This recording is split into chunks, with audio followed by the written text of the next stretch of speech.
So today we're going to show you how to make a yard sign using Education Pro Elite. Just trimmed off our bottom piece. We are using a product called Permanent Adhesive Polypropylene.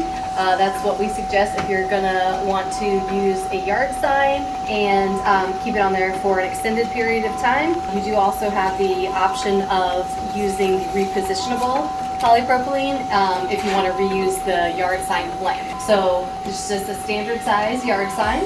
It's on that rigid coroplast, so it's really going to hold up to the elements. It is currently printing our sign. We are making a Student of the Month yard sign to place into our local school students' home location to kind of congratulate them on a job well done. So it's coming out full color. Give it a couple minutes to get the print going. All right, our print is finished. So this is a standard size yard sign length that we're going to adhere it to. That is going to be a 24 by 18 inch yard sign.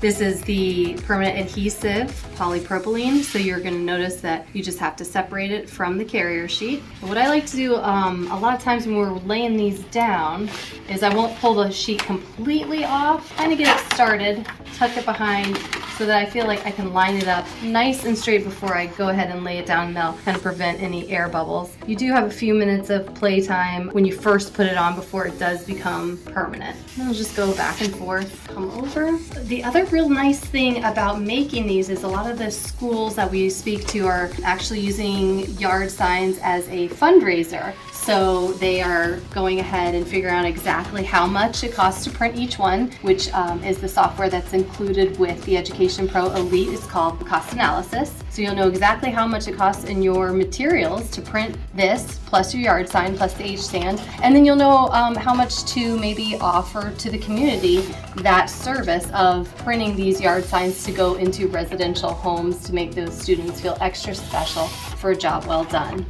All right. So there's our finished product. And we're going to just simply take the metal H-stand. What you do want to make sure is that you're going right into these flutes. It's a corrugated material, and you'll notice there's just holes that you just line it up, slide it right into. No trouble whatsoever. And there you have a completed yard sign. Thank you so much for sharing your time with us today.